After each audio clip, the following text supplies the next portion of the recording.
I'm very happy to introduce Prashant Pandya, who is a photojournalist, and I would call him a witness to history.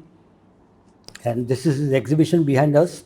Prashant has just published a book of his work and his whole journey of what it is to be a photojournalist in India.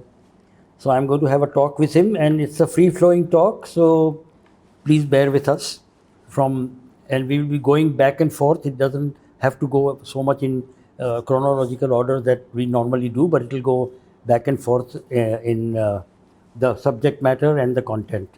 So Prashant, anyway, nice to have you with us. Thank you for having me. Yeah. So the thing is that I would like you to start from the very beginning, then we'll jump here and there. Huh? So you said that your father was interested in photography in such. So can you start from your first impression? My father was a very keen amateur photographer. And, when I grew up, grew up seeing some of his photographs in our family albums. And when I went to school and in junior school, I got interested in the dark camera club, and I never handled a camera, but I got introduced to the dark room. Where did you go to school? In Patna, in St. Xavier's and then St. Michael's School. They two schools merged. So I actually took his negatives and learnt the darkroom printing with his negatives, even before I handled a camera ever in my life. So that's, my introduction to photography with his negatives. So was your father shooting in 35 or 120? No, they were all that, what they call B2 size, the 120, but B2 with a squarish format. Yes. I think it was I forget the camera, but I never saw the camera ever. Oh. He was an army officer. So they were always broke. We must have sold it at that time. Yeah. Okay. So if he was a person in the armed forces, that means he must have been transferred to many places. Yeah. And you must. So can you tell us something about your childhood and how? Well, I remember my earliest memories are of Deolali, where my father was posted. Yes. Lot of Parsis there. Yeah, lot of Parsis, and and Deolali is and then Pune, then after that Lucknow. But my father was a doctor in the army. Okay. So we didn't get posted to so many of the smaller places. I mean, in his earlier career, when my brother was a kid, they've been in Jammu and God knows where all, Rani Khet and many other places. I was born, in fact, in Calcutta, where my father was posted. And from Lucknow, we came back to Pune, and he was there for a very long time. And but I went to a boarding school in Patna. Okay. From the time when we were in Lucknow. So my earliest memories are actually of mainly of Lucknow, Patna, and Pune. Pune, because Pune we spent a lot of time. And then when I finished school, I joined college in Pune and went to university in Pune. So that was a very long time we spent there. So your father being in the armed forces and all that, in your book you have many times written about the way your political thoughts were forming.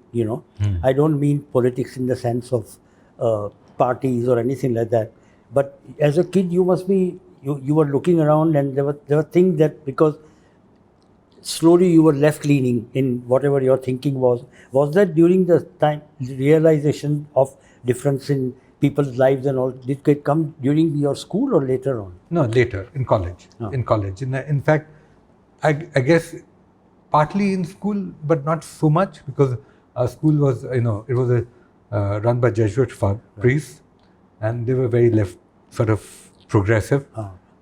In fact, I remember even in school that, a couple of the priests jumped and became liberation theologians and went off to work in the tribal areas and all. But we didn't know very much about that. Living in a hostel, we're pretty sheltered. Right. And this was not really discussed. But it was when I was in college that we started getting exposed to the politics of generally what we would call left-leaning politics. Also, it's important that it's a period just after the emergency. Right. 76, 77. Yes. You The know, Vietnam War had just yeah, ended. Vietnam War. In Had fact, I ended. remember, on the radio we listened the liberation of Saigon Yes. and all that. And so two things were happening at that time in college. One was that got exposed to left politics, and particularly Maoist politics. Right. And at the same time, I had friends in the Film Institute, and we were watching all this cinema there, Yes. which was also very Yes. revolutionary at that time. Our friends out there also were left-leaning. I got involved in theatre, started directing plays to begin with, Okay. and then we were looking at Ibsen and Brecht and stuff like that. So, naturally, it was kind of a way of Yes. getting attracted also to the politics through art and literature. Right. So, that was Yes. the thing. Uh, In fact, I think that's my grounding in photography. Yeah. You know? No, of course. So one is, why I ask these questions is that photographers are not thrown from the sky. People think that one day you took the camera and there it was. But there's all these things which grow behind us, especially in the kind of work that you do or Yeah. documentary that I do and all that. The background is very, very important to how you grow, because our conviction forms at Right. that time, and we start looking at things at that time in a particular way. Yeah. So after you finished your, because I know somebody who was in Pune Film Institute who remembers you coming in over there and Who's that? I think Sanjeev, one of them. He Okay. was there during that time. All right. He remembers you, that you used to. We come were there. friends with Saeed Mirza and that guy. Right. Yeah. In fact, Ragni was in his diploma film. Okay. So Ragini was in Pune at that Yeah, time. we met in Pune in Okay. college. Okay. Huh. Yeah. Okay. So now you have not taken up photography. So No, I actually, I arrived at photography by a process of elimination. And like all good boys, I was supposed to be in Walden School. I was going to do engineering. Huh. So I went and did my IIT exams. Oh. I did coaching. I did my IIT exams, and I came in at the bottom of the merit list. And I was given BHU IIT with mining engineering. And I said, I'm not going to take it. I said, I'm going to go to college and do. That time used to be called pre-engineering. Okay. What is it? The equivalent of 12th standard now. Huh. It was called first year science. Huh. In Pune, like in Bombay, 5 BSc they used to call it, And I said, I'm going to study that and then try for Pune Engineering College. But you know what happens in the first year of college? Had too much fun, Yeah. too much parties, Yeah. did not attend, bunked classes. And out of our gang of lot of boys and girls, only 2 boys, that including me, actually passed. The rest all failed. All the girls passed. Who had partied as Yeah, much of as much as Yeah. they all passed and did very well actually. Okay. The 2 of us just scraped through. Huh. So there was no question of going to engineering college after that. There was no chance. So I said, okay, I'm going to do arts. Huh. Okay. And Liberal arts. You mean. there was no liberal arts. You had Arts, yeah. BA BA. economics honors or something. Huh. And that time this newfangled thing had come up called MBA. So I said, okay, I'll do arts and then I'll do an MBA. Huh. And so I started doing. That's when I got exposed to left politics and art and culture and cinema. Can you name some of the people who were in Pune at that time? Do you remember? Like who? Like people whom you admired around you, who were maybe your teachers or somebody. Well, our group, the kind of left group was very large already. Okay. In fact, one of them was Kalyan Mukherjee, who's in the book also. Sudhir Sanalkar, I don't know if you've heard of him. Ashok Upadhyay, and a whole lot of other people also. And there were people who were either academicians, Right. or intellectuals, and also people who were actually working in the working class or in activism, And then, like I said, in the Film Institute, used to know people like, Mr. Nair was there as Very much. heading the archives. So, that was a beautiful time for us. Yes. Everyone thought we were in the Film Institute because we used to spend all the time there. And people like Saeed, etc., who became friends. And we had Professor Joe Lobo, who was used to teach Okay. philosophy, but he was not our professor, but we were great friends, so we would spend a lot of time with him. So this was the kind of Right. group that was there. And so, by the time I was finishing my BA, I knew there was no way that I'm going to be doing an MBA. Right. And I'm not going to be, I knew I had to be in the creative arts, and photography was something that seemed to appeal to me. So that's when 1 year I dropped after BA, and I borrowed, my father had a camera by that time, a Canon, a fixed lens Canon. So I borrowed that, and I went off to Bihar. And this friend of mine, Kalyan Mukherjee, was already teaching in a college in Chapra, and he was interested in journalism, and that's how I started doing photography. Okay. During that time, during the time when you picked up your camera and you started getting more interested, were you exposed to international photography? Were you looking at magazines? And yeah, I was looking at magazines. I was I'd started learning with a friend of mine who was also teaching in the Film Institute, Pintu Chaudhary. And he, because, we were broke, I didn't have money to buy film, so he used to smuggle out raw stock from the Film Institute. We would roll it up in the dark room. Shooting that, and go to libraries and look at some books. But there were 3 photographers I remember, because there were works are available as kind of a semi-hardcover, magazine-ish kind of books. And it's interesting. One was Annie Leibovitz, the other one was Mary Ellen Mark, and the third was Duane Michaels. All 3 different. All 3 very different. Totally different. And Duane Michaels was the one that had the biggest, impression on me. Okay. Because I liked the way his storytelling, and so that I managed to buy those books. That was also the time when there were picture magazines available to us. Yeah. So were you also looking at them? Yeah. And also, I was very keen on being a photojournalist because, just after the emergency, there was a boom in journalism. Right. And all these magazines, Sunday, India Today, etc., came out at that time. There was a hunger for news. Yes.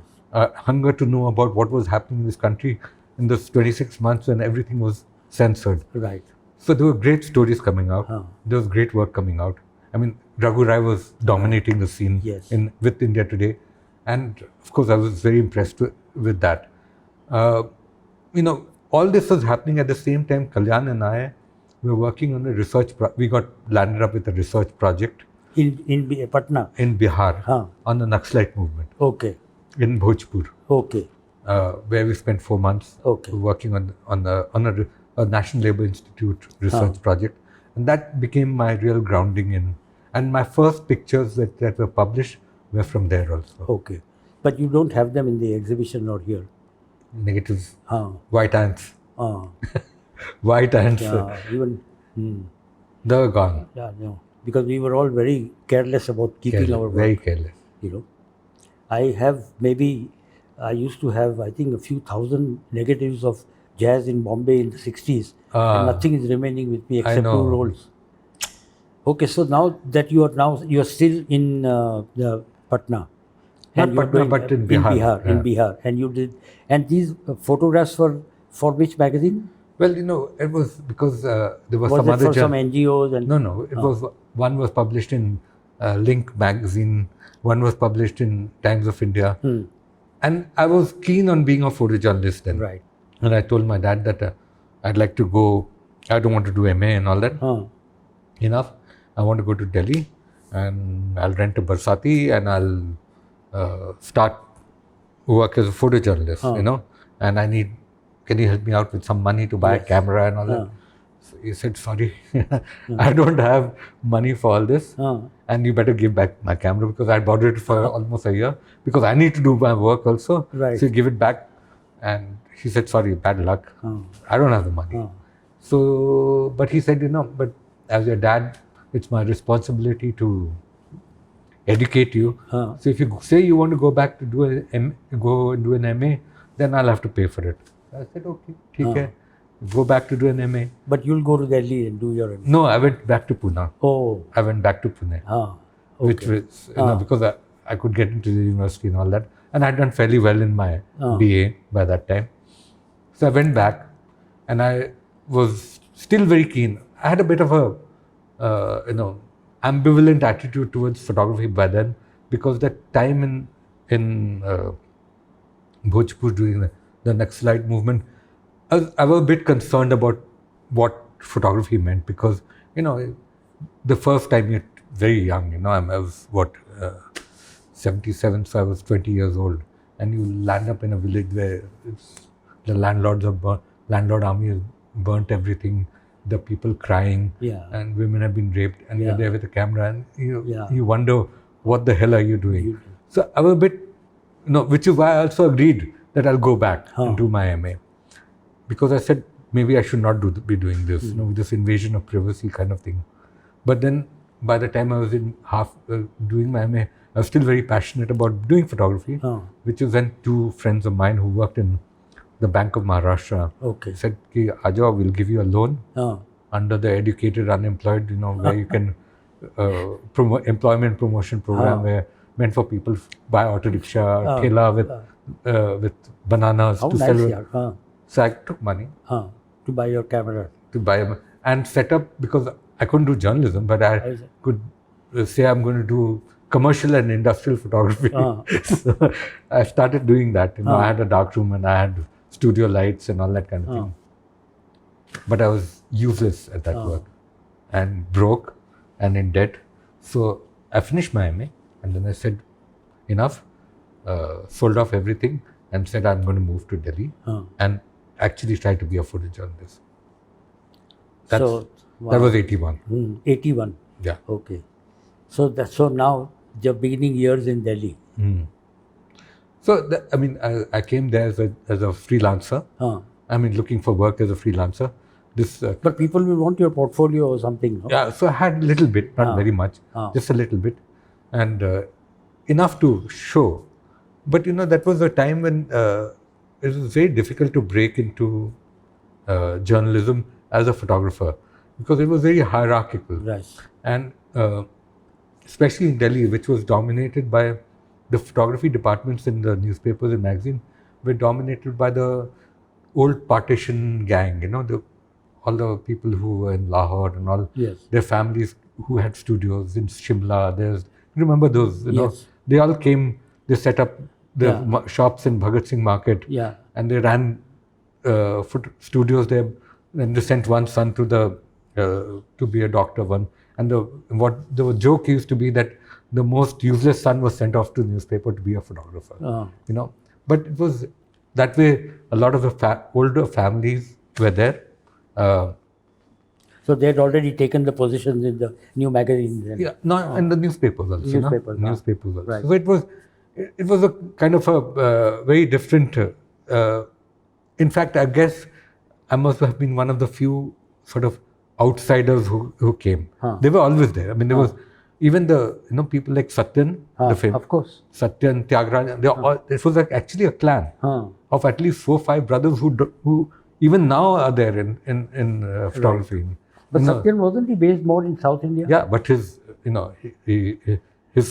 family, his brothers and cousins, and they were all in Delhi. They were heading, and Tyagarajan was from Hindustan Time, was related. So they all part of the not to say that they were not great photographers, but it was very difficult for outsiders to come. And Raghu and his brother. Raghu and his brother, So Paul first, and so it was quite difficult for me. But my friend Kalyan Mukherjee was very much in the book, who moved from Bihar, and was already working as a journalist. He also came from Delhi. Yeah, you came via Pune, but he came direct.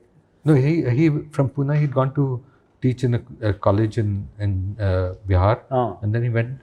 He had moved to Delhi, and he was already an established journalist. So he sort of mentored me a little bit. I could shack up with him also. And he had this idea that we should work on a book on the dacoits. Right. And he said, why don't you join me? And that's sort of, instead of trying to break into the Right. Delhi circuit of trying to get a job as a photographer, which would have meant that I would probably have to join as a darkroom assistant or very junior. Yeah. We both decided to go off and do this book. You know? And you decided to do the book on your own. Yep. Huh. With our own money. With your money. Yeah. So I have to ask my father again to fund me for a few months. I said, at least 5-6 months, you can give me some money, enough to buy raw stock. We're buying Tri-X roll, 100 feet rolls, and I had my camera, which I had bought from a bank loan, and I borrowed someone else's camera, and we started off. So how did he make contact with these people? Was it the time when, no, it was after Binoba Bhave, when the dacoit said, submitted to the government and rehabilitation, that was before? No, this was much after. That was the 72 surrender. Right. There was a surrender in 72. Yes. Before that, in the 60s. Yeah. And then 72. And we were now in you are now in the 80s. 81. 81. So there had been no surrender since then. Achha. But this was the time when Phulan Devi had just come up. Right. And in fact, the whole media was abuzz because of Phulan Devi. Yes. Because she had just done the Bahmai massacre with revenge killing. So in that atmosphere, we both started off on the book. Okay. And can you tell us a little bit about your life doing that? Or how many days you were there? Or we spent 2.5 years on the book.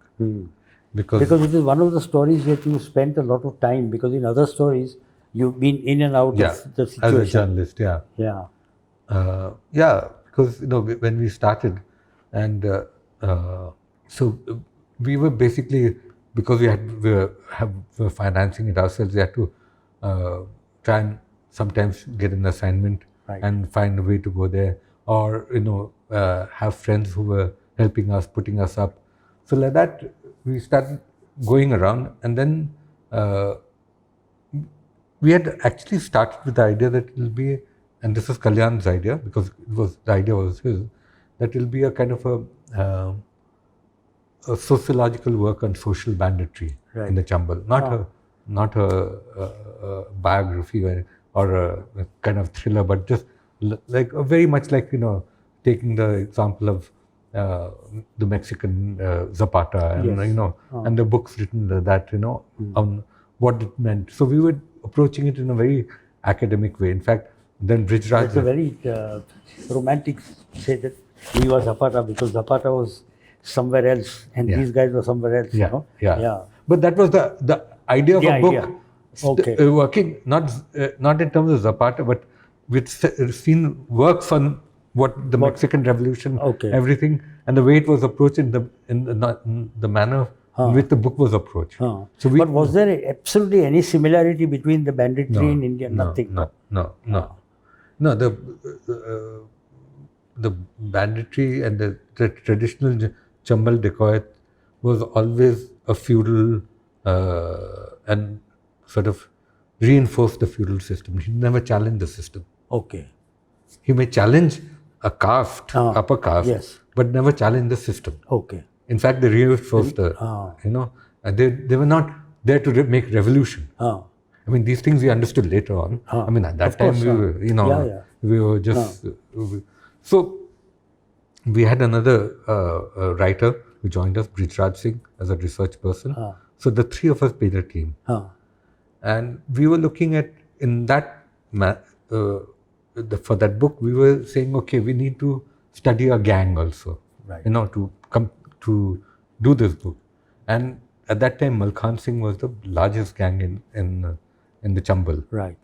And his sanctuary was a very small area called, in one tehsil of Agra district, South Agra district, called Baha. And it's kind of bounded on one side the Chambal River, the other side the Yamuna, and they meet in a place called Pachnada with the other 5 rivers, Betwa and all those rivers. So very heavily ravinous area.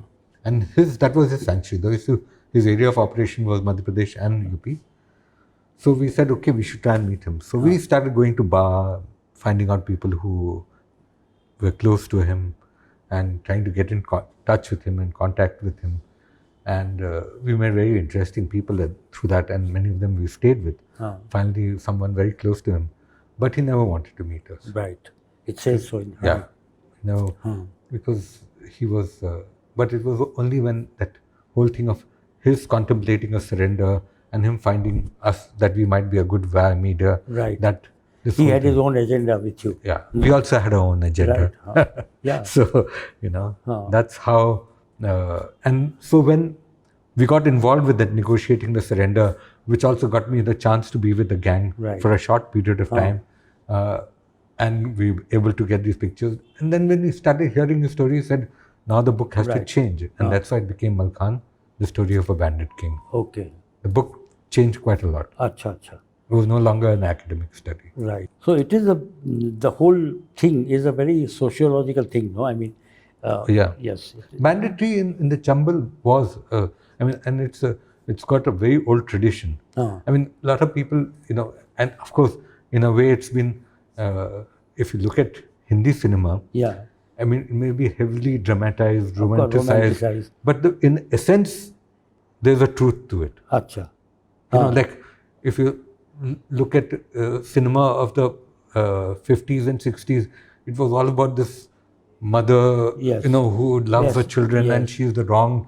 But that used to happen a lot, Yes. Or the stepmother, Yes. The same thing with the dacoits. If the old dacoit was all about, it was always all about honor, about being wronged. But their means of operandi was basically ransom, no?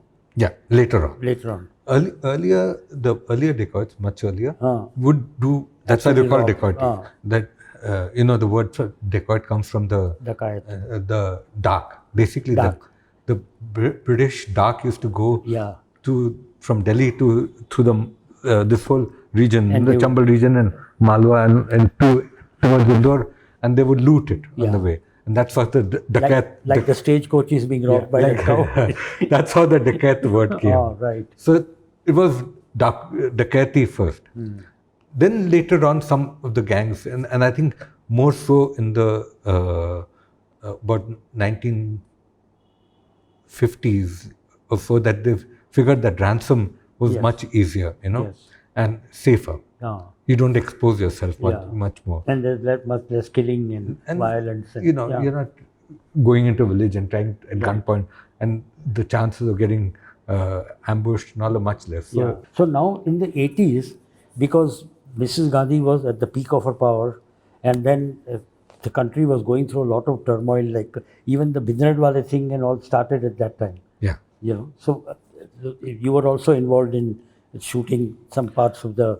Little bit, because by the time we finished the book on, we're working on the Malkhan book, we became pretty well known because we were involved in the surrender, so we got written about a little bit, and I had the pictures, got published, So I started doing freelance work with a number of people. Amongst them was Patriot, because Patriot newspaper was again a left-wing newspaper run by Arun Asaf Ali, if you remember. Yes. And it was very close to Mrs. Gandhi. She was very close to Mrs. It was basically a CPIA kind of paper, and they got an infusion of good money in the beginning in 1984 or 83, 84, and they were the first paper in Delhi to modernize, of offset printing, phototypesetting, computers, where while Times of India, Indian Express, etc., all were letterpress still. Till then, even Hindu. All of them, everyone. These Patriot was, the first of the block in Delhi. I don't know about other places, but in Delhi. So they were started. There are a lot of young journalists and all, and there were some senior people who were also very well known. Some of the well-known journalists of that time, of now, also come from there, that period. So Patriot, I started working informally on a kind of a retainership with them. The editor was a guy who used to take risks, So he said, come, So I used to, that's how I got sent off to Punjab, to work with the journalists. But after journalists left me, after doing a couple of stories, he left me, and I could work on my own, shoot pictures, send it off, and then run it, like 6 columns, 8 columns with a caption only on the front page. So that's when I was. So the relationship between a photojournalist and editor, a photo editor, is a very important one, no? Because I've seen that many big photojournalists of the world are constantly either friendly with them or fighting with them also for the space and for the picture that you. The scene in India is quite different from the international scene. Whether in the international scene, the photo editor is very, very important. Okay, but in India at that time, apart from Raghu Rai, who was the photo editor of India Today, there were no photo editors. There was no position as a photo editor. No, there was only chief photographer. The chief photographer was the administrative head of the photo department. So he would decide who would do which assignment, but nothing more than that. At the end of the day, in the newspaper, and which happens even till now, it's the news editor who decides what's going to go on which page. And he's not a guy who's a visual person at all. Nor has he gone on the field or anything. No, he may have been a reporter. There were good, in fact, even now people complain about that. They may, we would have to make up prints and give it to the of the day and give it to the news desk, news editor, and he would say, "Acha, this one goes on front page, 2 column, this one goes." But in Patriot, there were a couple of imaginative guys who were operating within that system, and they would pick out C.Y. Gopinath. He was there. Okay. So he had a good eye. Yeah, of course. So you're lucky. I was very lucky. But, the editor himself, R.K. Mishra, though he was not but he was willing to take risks. He would send me off on my own. Ahmedabad, 1985, riots. He said, he called me to the office, and I was not even working full time. Very much here. I was stuck here in 85. Yeah. Right. So, 87. 85. I'm talking about 1985. That I was not even an employee. I was just hanging around the office, And he said, "Can you go? There's riots." And so I said, "I can go." But he said, how will you go? How will I go? He said, "You take a train." I said, "If I take a train, over by that." So I said, "Okay, it doesn't matter. I'll take a train." I went, bought a plane ticket and went. And came, covered the riots, went back, we published the pictures, and of course they paid me the flag. So I had a bit of leeway. That's why he sent me off, to Vietnam and Cambodia for a month. He sent me instead of a correspondent. And I was not even an employee of But when you go and you do so many stories, and you shoot so many more pictures, but eventually your whole assignment is represented by 3 or 4 pictures, or maybe 5. Yeah. So what is have you kept the rest? Have you kept the rest of the negatives, or do they all belong to the? Well, that's the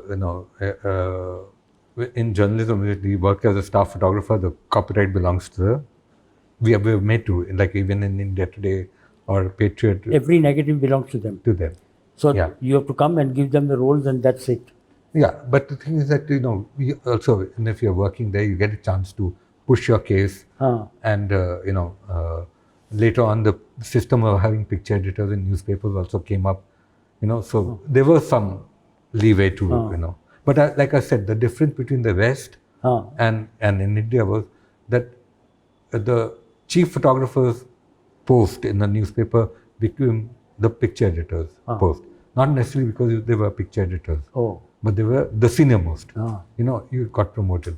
Whereas in the West, the picture editor was trained as a picture editor. Yeah, they may not even be a photographer. Right. And they may be half your age. You may be the most prima donna photographer, but you might be dealing with a 25-year-old picture editor who's good at his or her work. When I was working freelance in the 2000s, I'm working with international magazines. Invariably, the picture editors were women. Wow. All over the world. But the stories that you did for the foreign magazines, was it also like that you had to give away all the negatives? No, not as a freelancer. Not as a freelancer. Even when you were working on, for them on an assignment, no. Oh, So,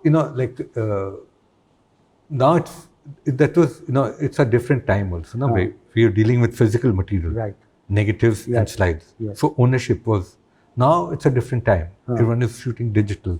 So these questions are, fit No, slightly. because what I see in your book, for example, and what I've seen is that your stories cover a lot more than what your pictures have covered. So I was wondering where the pictures are. The pictures are there with the various magazines, yeah? Okay. Yeah. So do they have a nice archives that you can, or they don't look after them? No. Nothing.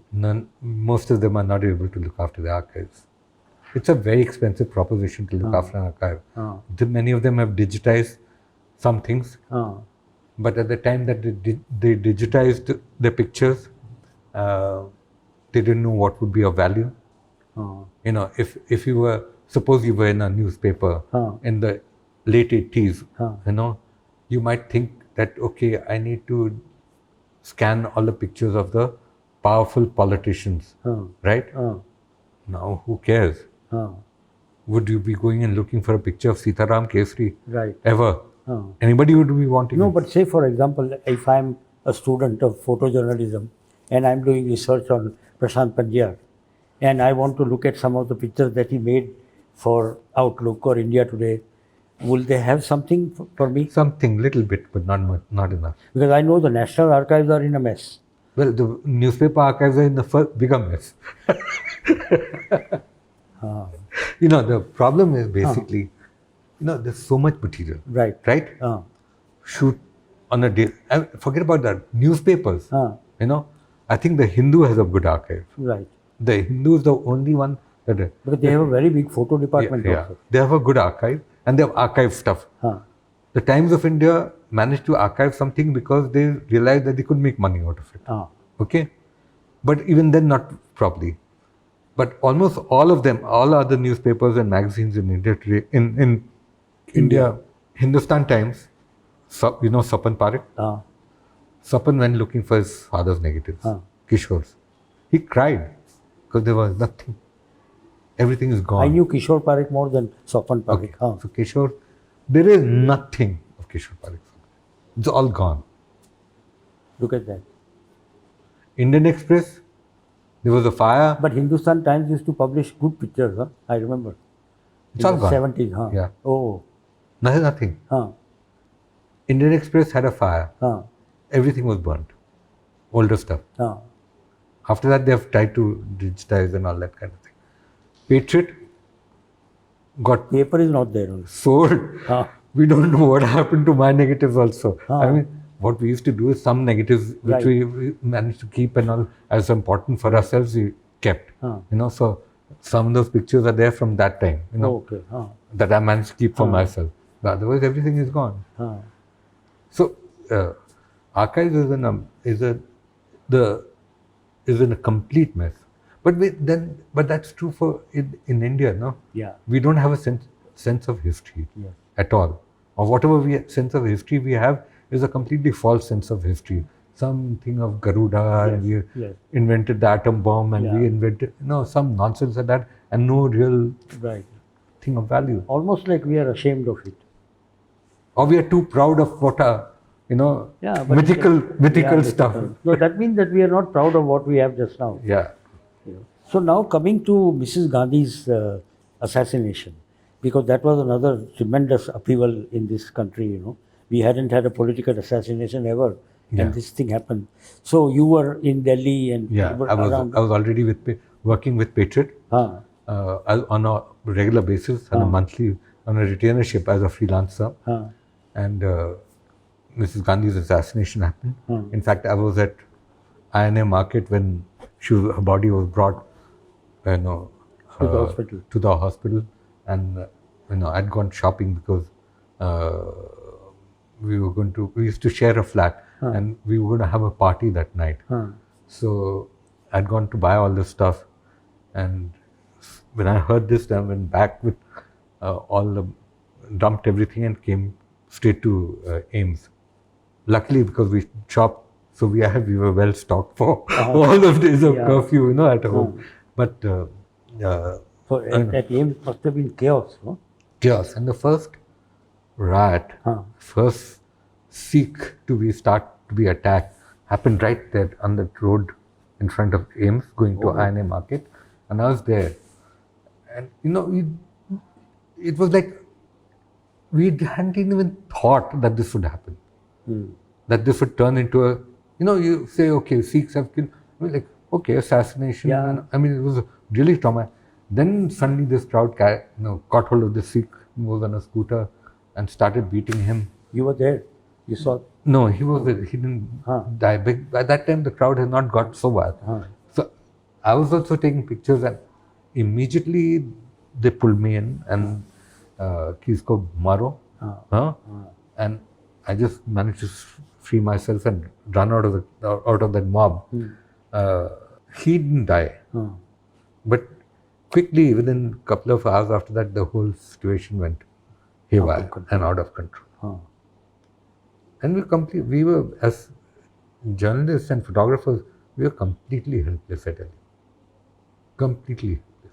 That's another thing that is, because I had a taste of it in 2019 when we were shooting Rohit Vemula's film, that photojournalists and photographers are attacked as much as anybody else. Much more.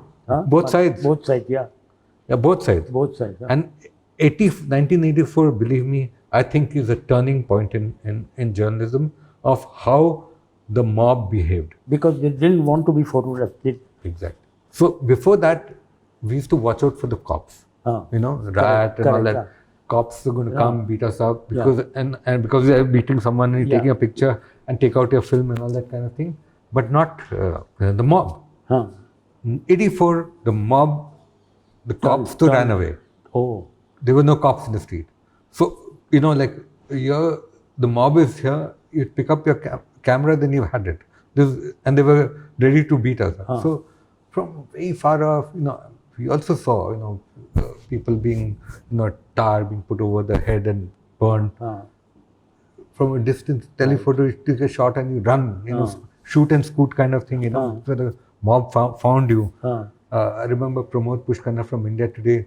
He was hiding on a rooftop when Paharganj was attacked, and he managed to get some pictures. But you look at how many pictures have you seen of actual rioting? Very little. In fact, I am all the time asking people that the images of conflict in Indian media is very few. Very few. Considering how much conflict we have. How many pictures of actual rioting have you seen of Gujarat 2002? Very few. That's what happened. So 84 changed it. 84 changed it. 84 changed it. We became targets. And I narrate that story in the book, that one photographer came back and told us this traumatic scene, and he was on a scooter, stopped by a mob. They took petrol out of his scooter and burnt a Sikh in front of him and said, take out your camera, we're going to cut you off. So he had to stand there. Couldn't do anything. Let me add a little story to this, because we were in Bombay when we heard this news. So Navina Sundaram, Vivan Sundaram's sister, was working for German television and not NDR, and she has done many stories and very famous, like Walter Cronkite was in America, she was in Germany. So every week she used to have a show and she used to present the world news and all that. So she happened to come to Delhi and this thing happened. And she called for me because by the time I was doing a lot of filming. And I took a flight to Delhi, and very proudly at the Delhi airport, I told them that I've been called by this, and I showed them the telegram. They didn't let me go out. I stayed in the Delhi airport for 1.5 nights and 1 night and 1 day and came back. And she told us that their team, the German team, photographed a lot of these things. Those times there was those video cassettes, the big fellows. So she sent, they were going to the embassy, and the embassy was going to the mail, and that mail used to take them to Germany. And when they opened the tapes over there was human shit in it. It was censored from their own news desk to between their own news desk in India to their news desk in Germany. Oh my God. Yeah, it was so severe. Oh my God. The tapes were like that, the dabba was like that, but when they opened it, there was, and it was so bad, So in history, you see, I'm talking a lot more about history and the way of photography, because photography, as photographs, everything is very subjective, and people have talked about it a lot and all. But we rarely get to a person who is actually behind the camera, who's done all this kind of work in the situation that you've done the work, So after 84, because I'm looking for pictures of conflict, and I was told by the Hindu photo editor, he was telling us that we don't have bulletproof jackets, we don't have photographers whose insurance is taken, and so they are left on their own and they get beaten up. But you had a stint in the Middle East also. Yeah. That is For during the India Kuwait Today. War. During yeah. For the first Gulf War. The first Gulf War. Yeah, for Shekhar Gupta and I were sent by India Today. We had no bulletproof jackets, Right. nothing. Whereas all the international crews that were moving around, they had bulletproof jackets, helmets, NCBs, nuclear and chemical biological suits, because there was fear that Saddam was going to... Fear was. Saddam was going to... The WMDs were sort of real at that time. So Saddam was going to launch these Scud missiles with nuclear or biological weapons, some sarin or nerve gas and all that kind of thing. So they had all that. We didn't have any of it. So, but you said that you had enough money to fly you back home. Our editor, he had given us enough cash to spend, of course, and we were being frugal about it. And tickets from Amman to London in case when actually the war broke out and if there was a nuclear thing, then everyone was prepared for evacuation. So were we, But according to the kind of work that I have done, and I'm also interested in photojournalism a great deal, I teach also. So I think that the Gulf War was the first time the international photographers were also censored, because there's nothing in the front. Yeah. While if you go to look at Vietnam up to that time and all that, people were actually in the front line, So in the Gulf... I think the Gulf War, and before that, was the Gulf War before the Falkland War? No, Falkland War was before that. Falkland was in the 70s. It started with the Falkland War also. Falkland War was censored by... But even for the foreign press. Yeah, because the Vietnam War, everyone decided, all the militaries in the world figured out that the way unbridled access given to journalists was what made America lose the war. They showed that America is losing the war. Yeah, also many of the, if there are two images that made America and the shooting in the brain of the of the Eddie Adams picture, and the Nick Wood's picture of the Napalm Girl. I think these two pictures lost the war for America in America. Right. Okay? Yeah. And no one wanted this. Since that time, after that, we all learned, and so heavily censored, heavily controlled, the idea of being embedded came from and was perfected in the first Gulf War. Right. Because all the pictures you see you're all on the hotel and you're shooting with big telephoto lenses and some show is happening. No, but that was in Iraq. Because in Iraq was a slightly different situation because you're in a totalitarian country and you're controlled, a bit like for your experiences in China. Yes. There's not much leeway. You have minders all the time and all that. But all the people, all the journalists with the allied troops in Saudi Arabia, Kuwait, who are positioning, they were all part of the embedded corps. And they were told that you can only do this, you can only shoot this, and it was like very detailed. So in fact, I think the AFP was such that, in fact, it was a very sanitized war. Actually, the first Gulf. The second Gulf War was a very dangerous one. Right. Because it was actually very dangerous. But the first one was pretty sanitized. So the AFP, I remember the AFP guys in Saudi Arabia, they defied, they would create what they call the pool, a pool of photographers to go and cover one event and come back. And they, on their helmets, they stuck Press. FTP, FTP, yes. which is fuck the pool. Oh. and they ran off, Ah.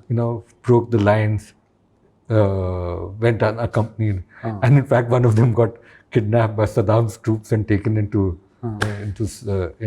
Iraq and all that kind of thing. So this all, like you're right, it's the first Gulf War really perfected that system of the embedding, and controlling access. Because in Afghanistan, there is a little bit of a let-off, but it is not so much, considering. Yeah. Okay, now so coming to India, back again, another very traumatic experience for you was 92, the Babri Masjid thing, in which we have very few examples of photographs. Yeah. Even you have a very little example of just a strip, Yeah. So can you please, because it is for your generation, my generation, it was a life-changing experience. I think it was a life-changing experience for India. Yes. It changed the contours of our contemporary history and what India has imagined as permanently. I think that event, not that was only the event, because it had been happening for some time, yes. that radicalization, Yes. but that event sort of is a watershed in our contemporary history and a change, in the way Indians imagine India, Yeah. Heartbreaking. Yeah, but that's a fact. So the thing was that, this has been leading up for a long time, and the Kar Seva was supposed, the Babri Masjid, Ram Janmabhoomi complexes like this. There was a chabutra in front of it, where the Kar Seva was supposed to take place. All the photographers, in Indian, international media, everyone was there at that chabutra. And there were some balconies or their TV cameras, because at a certain time, auspicious time, they would start the prayers and the Kar Seva was supposed to take place. Now this was after many, many things of symbolic Kar Sevas, and this was another symbolic Kar Seva, and everyone had become restless by that time. If you strike the tiger is going to eat you after some time. So they were, in fact, India Today had assigned 3 teams, photographer and reporter, to each of the 3 major BJP leaders, Vajpayee, Advani, and Murli Manohar But Joshi. Vajpayee was not there in Allahabad. No, but in Delhi. Yeah, 3 days prior to the Babri Masjid, these 3 leaders took Rath Yatras through UP, canvassing support, and they merged on the 5th of December in Lucknow for a rally at 5th December night. That was the plan. So they come for the December, and then they were all supposed to go to Ayodhya for this symbolic Kar Seva. Now this is after Advani's Rath Yatra Was finished. Somnath Yatra. This was another Rath Yatra. Yeah. In fact, I was there for the Somnath Rath Yatra also. Beginning also. Yeah. And you know that Rath Yatra went through India, left a trail of violence right through. Now this was happening, and all the Kar Sevaks and all the people who were radicalized had been getting very restless that we are doing this innumerable symbolic things. What the hell, we have to break this damn thing. That's what the agenda was. Yes. So I was assigned to Advani. So for 3 days we'd been trailing Advani, and I landed up at Lucknow for this rally, and Vajpayee also was there, and Murli Manohar Joshi was also there, and India Today had photographer and reporter with all 3 of them. So that big rally took place in Lucknow, and photographed it, and we were going to stay in the night in the hotel, and everyone was staying there. And next morning we were supposed to leave for Ayodhya. So after the rally, everyone went off, but I don't know, something, either, I don't know what it was. I still tailed Advani, and found that he was going off to, Kalyan Singh was the chief minister that time. He was going to his house for dinner. So I went there, and Kalyan Singh, Advani, Vajpayee, Murli Manohar Joshi, the entire damn BJP leadership was in the chief But you minister's were not questioned or harassed or anything No, like no. that time? But I was a part of Advani's crew, no? Huh. 3 days we are having khana with him and staying with him in circuit houses and rest houses and traveling in his van together with him. I was part of it. Right, I know. Entourage also. So I was allowed in the chief. And all these guys went into an inside room and were having this conference. And there was khana, so I was given also khana. And then suddenly I see first Vajpayee coming out. And I said, sir, kab ja rahe hain? And all that. He said, nahi, main to nahi. It was almost 11:30 na, 11 or something in the night. He said, main Ayodhya nahi, main ja raha hu, abhi ja raha hu, Delhi ja raha hu. So I said, no, something is going wrong. Then Advani came out. So I said, what time are we leaving, sir, tomorrow morning together? He said, I'm going right now to Ayodhya. So I knew there was some garbad, you know. That was so obviously in the meeting they knew, news had come from Ayodhya that the car sevaks are restless, they're going to break the damn thing. Supreme Court be damned, because these people had given assurance to Supreme Court that nothing will be done. So they knew things could go And what wrong. what was the situation with the cops? The cops, Helpless. No, we were in this is happening in Lucknow now. Yeah. So when we went to Ayodhya, and I went, we went early in the morning and found that Advani was in a meeting. We couldn't talk to him, and then we were told that okay, right now the situation has been calmed. We will again do a symbolic car seva. We have managed to, calm down the car sevaks. And Advani and all were reassured that things will be okay.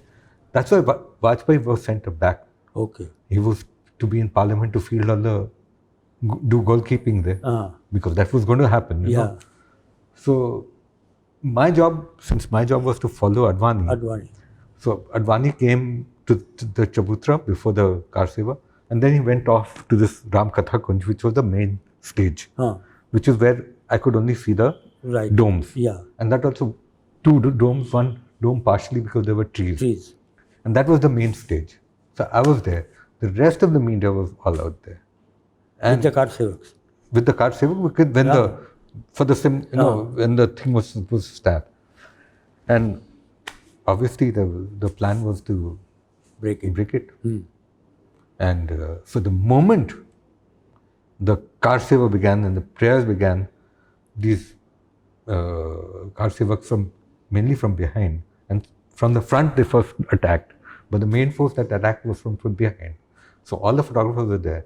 So you'll see the pictures that you see are the first maybe 1 minute 30 seconds of that, and then every photographer cameras were smashed, they were all beaten, they were all caught hold of and pushed into rooms and locked up, because it was like they were all marked.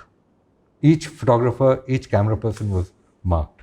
One camera person on a first floor parapet got hold of him like that and threw him off.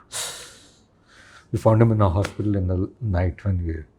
Now, on top, I didn't know all this was happening. I was on top of the Ram Katha Kunj. And all this, Ek Dhakka Aur Do, Babri Masjid Tod Do, which is the title of it, was all going on at that time. And I was shooting. And, you could see that there was, all this play was going on since I was, in such a situation. In fact, I was talking to some journalism students and not journalism, photography students, and one of them asked this, in this really supercharged atmosphere of where the state is really against you. How do you ever do all these kind of, how will I ever be? I said, you have to be strategic. You have to be strategized. Yeah. Don't show what you're thinking or feeling. Keep your head down and keep working. You might feel outraged, but you can't show it at that point of time. You may have to bullshit your way through also, but that's our work as a journalist. Yeah. So I kept quiet and I kept on shooting, quietly shooting. Right through the day, whole day, from morning to 5, 7 in the evening I was there. And that's Chabutra. And that's how I got those pictures. But where are the rest? The rest are there. They're indirectly published. Many of my pictures were published there, and all these people are on the Sadhvi Pitamra and all shouting Ek Dhaka. You know, being aware of and being aware of your wits during this time, this great photojournalist W. Eugene Smith said that even when a bomb is going off, you know, your exposure has to be correct, your focus has to be correct. And he's right. He said that if it is not there, the picture editor, no matter how much trouble you've taken, will throw it away. Yeah, right, absolutely. Maybe you would like to say some things about the state of photojournalism today in India, because all these avenues of magazines and all have almost come to an end. So the thing is that, you know, I mean, like I said, from the book, you'll know that I had a great stint. I think I was in journalism at a very, very good time. Right. You know, at the time when there was a boom in the magazine journalism. I mean, from Patriot, I went to India Today, and Patriot, I had a really privileged time. In India Today also, because Raghu was the picture editor, Right. you know, and he had such a towering personality that the photographers had a really good time there. After he left, in fact, we got beaten, you know, by as a revenge against a guy who bossed around everyone, including the editor and the owner. You know? Achha. But still, you know, because I did good work, I had a lot of opportunities. In Outlook, I had a very senior position. I was also the deputy editor of the magazine. So there was a lot of leeway that I had. But by the time, you know, I was leaving in 2000, 2001, I could already, we already saw the change in journalism. You know, where the publications sort of realized that, and it was not to do with a conscious decision only by the newspapers, but if you remember, I think you're a bit older than me, not much older, but older than me, but we grew up in the age of rebellion. Right. You know, Yes. 68, Yeah. you know, the Naxalite movement and left wing and all that. Yeah. Now that whole ideology has gone. crashed. Yeah. And by the 80s or late 80s, we were in a different age. Yes. Of more, I would call it an age of conformism rather than a traditionalist kind of thing, where the idea of, I think a lot of the good journalism of the post-war also was based on the idea of wanting to know about the other. Yes. That changed in the 80s. No, the readers who were primarily a middle class and upper middle class audience Yes.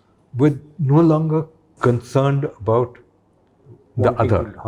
But it also coincides with the globalization and liberalization. Yes. They were now becoming more concerned about their lives and about how they live. And lifestyle. And lifestyle. So all the newspapers and magazines, publications started changing to suit the needs of their reader. Clients. I think the reader of Life magazine in the 60s and 70s was the same person as maybe the 80s or 90s. But at that time, that person was interested in the other. Yes. Now, that same person was no longer interested. He was interested more in, life, like you said, lifestyle, mobile phone, this. So that has had a very, very major impact on how journalism itself So started you changing. would say that from a rebellion to the age that we grew up in, then it came to a conformism, that thing, and now it is almost like regression. Yeah, I think so.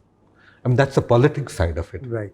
Society, but on the level of now, then there's technology.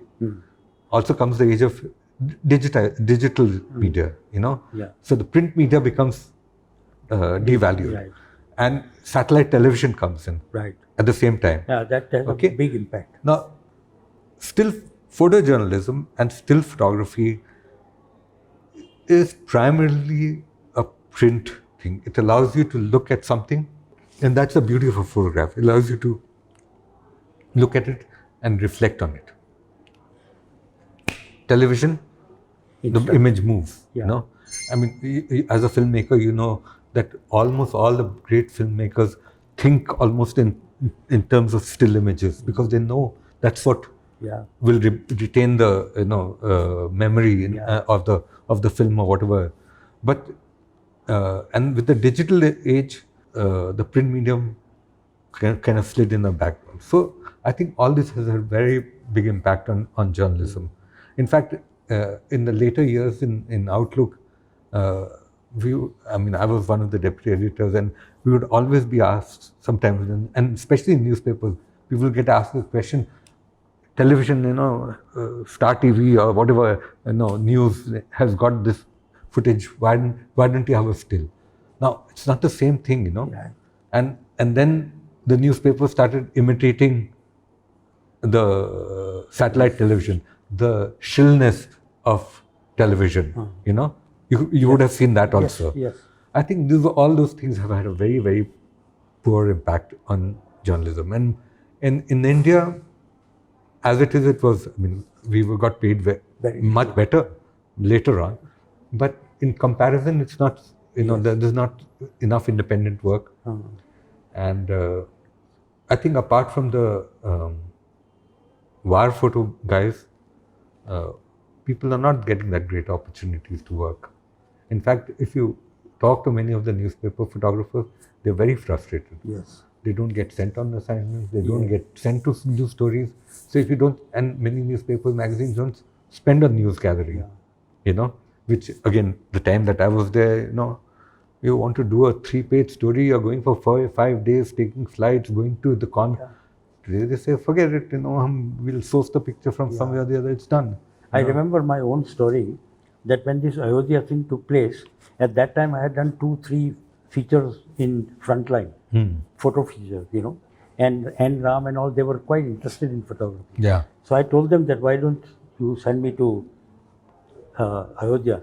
He said, no, it's too dangerous. One of our wedding photographers there will take your picture. So that was the end of it, yeah. No, but I've heard very famous photographers, like prima donnas, international prima donnas, war photographers. In 2007, 2008, he would get in Time magazine, I'm talking about Jim Natchway, doing a story on, say, refugees somewhere or the other. The package, that cover story, would be 30 pages. First 16 pages were just pictures. Yeah. Remember? Yeah. 16 pages of Jim Natchway's or someone's pictures. And then there would be a story with pictures. Now there is 1 or 2. He says, I have to fight for a double page to do, he did something in DRC, in Congo. It's like one photograph and then he had to stick pictures all around to make a story. 2 pages. Then no one's giving space anymore. They become thinner. So whatever is happening today, in a good sense, is in spite of. In spite of. And that way, I think one should really credit someone like Danish Siddiqui, Yes. No, because look at here's a guy in this difficult time. Of course, like I said, AP, Reuters, etc. do give opportunities, but who, with his own conviction. Right. It was not that, he was clear about why he was doing something. He was not just being a photographer. Right. And he did such great work in this time. Okay. Thank you, Prashant. This was very enlightening. Yeah. And I think that one of the really very good interviews that we've done, and here's his book for anybody who wants to buy it. We could go on for a long time. Thank you. I wish I could have gone on for a little longer, but there is, I still remember the time that we spent in China together. Yeah. Remember? Yes, of course. With Rajiv Gandhi. Yeah. And the Lost Empress. Remember the Lost Empress? Lost Empress. Last Empress. No, Lost Empress. For your boss. Yeah. Who was my boss that time. That journey of 8 days needs one whole book here. Yeah. But your book was fabulous. I must say, I really enjoyed reading it so much. It was like, because I was really under the impression that I will never get a Chinese visa again. But not being in the digital age and all that, they had completely forgotten who I was. Because in today's time, I would be marked. I wouldn't be able to go back there again today. Yeah. That's a story we will tell you later on. Okay. Thank you very much.